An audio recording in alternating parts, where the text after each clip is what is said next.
Hi guys, how are you all today morning?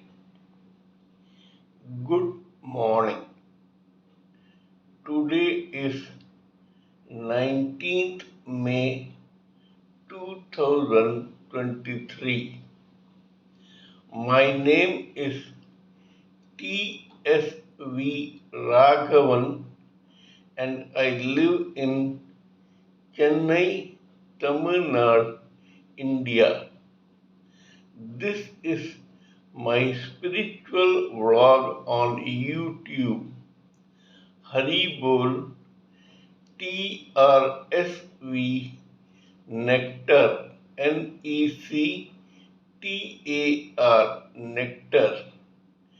In this particular vlog, in all my previous videos, we have been discussing about the knowledge and information that we have gleaned through the study of spiritual books, scriptures, contemplation on the material universe, and meditation on the spiritual universe.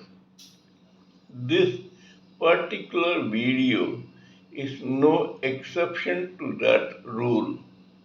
In fact, it is a mere continuation of what we have been doing in all my previous videos.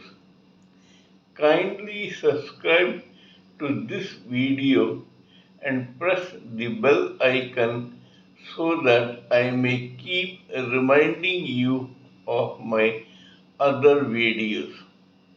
Let us continue with this particular video and its topic. There is an English proverb, a bird in hand is worth two in the bush. In the Hindi language in India, there is another proverb which coincides with this one. It is called आधी छोड़ पूरी पे धावे न आधी मिले न पूरी पावे. It means if you have half and you try to get full, you may end up with not getting the full and losing the half that you already had in that process. There is another Hindi proverb which is connected to this one, that is, Choubey जी गए छब्बे बनने और दुब्बे बनकर लौटे. That means there are 4 Vedas in Hindu religion: Rig Veda, Sama Veda, Yajur Veda, and Atharva Veda. A person who is well versed with all the 4 Vedas is called Chaturvedi, or in short, Chaube.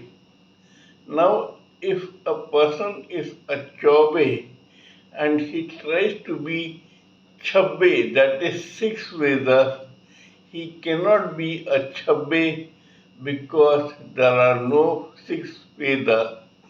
But during this pursuit for being a Chabbe, he may end up as a Dubbe, that is only 2 Vedas. This is the gist of all the 3 proverbs. You must be contented with what you have, but you must not be greedy or megalomaniac enough to ask for more than you deserve. Otherwise, you may not only not get what you are lusting for, but in that process, you may lose everything that you have already got. Today's case history will authenticate this theory.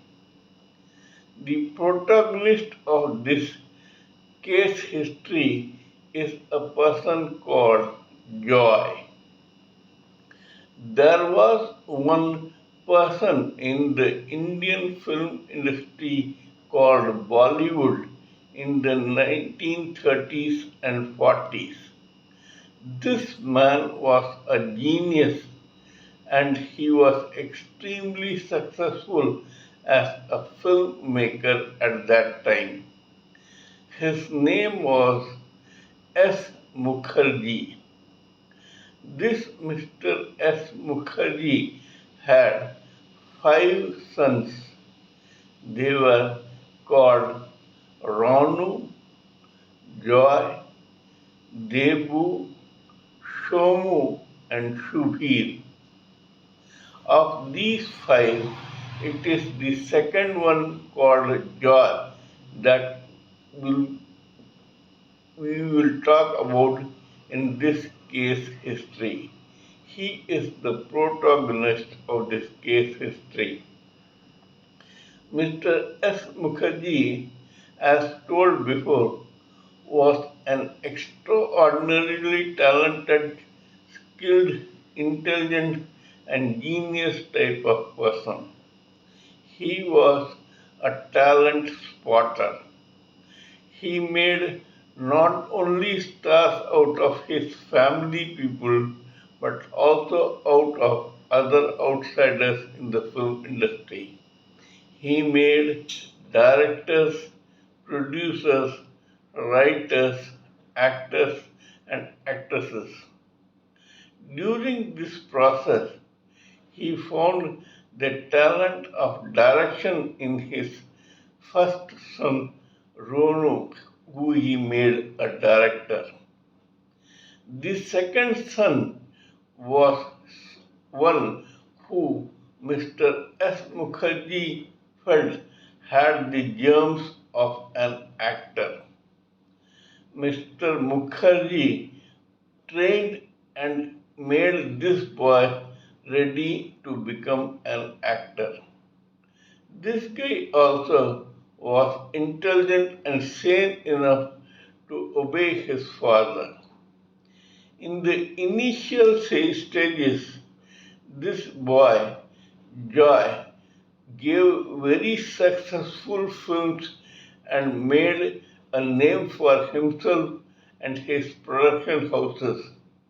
He became a star of sorts with a string of hits and super hits under his belt. In that process, he also helped S. Mukherjee make out various directors, actors, heroines, writers, etc. Joy was extremely successful as an actor.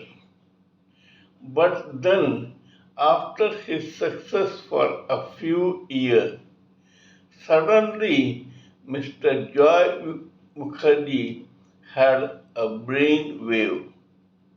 He began believing that he was Einstein and Martin Scorsese rolled in one.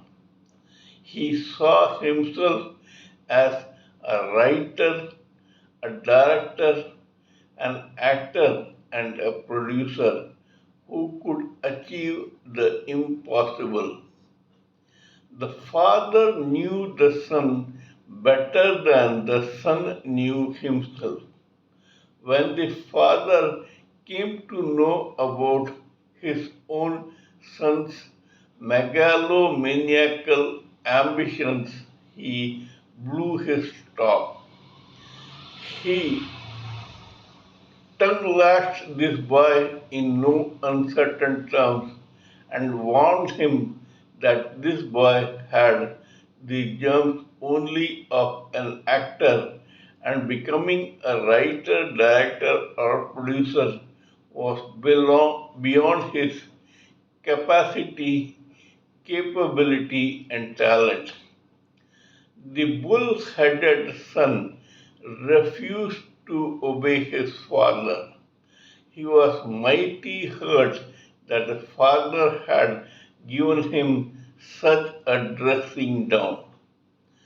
Hence, this boy went ahead and told his father, "If you don't want to help me, I have made enough money to launch my own project."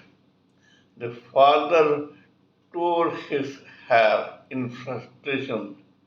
He warned the son, "Don't do this because I, as a filmmaker with a lot of experience, know what rut you are getting into. Remember that I will disown you if you go ahead with your project of becoming a producer and a director." The son did not listen. Alas, this boy tumbled down the steps of film industry faster than he had taken time to climb it up. This guy, who was once a star and who had a very bright future as an actor ahead, came down so fast that the country refused to believe that it could happen to a person like him. This guy's progress became going haywire. Financiers and distributors began shying away from him. This guy had to use his own money to produce films and direct them, and almost all of them were flops. So much so that within a few years, this guy, Joy, came to the level of smoking stoggies instead of foreign cigarettes and enjoying foreign liquor. The father was adamant. He refused to bail his son out. The boy had disobeyed the father. The father unceremoniously threw away the son and told him that while the father will keep the son's wife and children with himself, this guy, Joy, will have to sleep on a bench in the lawn opposite his own bungalow. I know this because I know the person who was with Joy during thick and thin at that time. These things I have heard from the horse's mouth. This shows that when we try to be too big for our boots and we are overconfident of our own skills, capacities, and capabilities, we end up as nobodies. We lose out on even that which we already had. A person of Joy's stature, who was a very good actor and who had given a string of extremely successful films, had to sleep on a bench outside his own house in a lawn.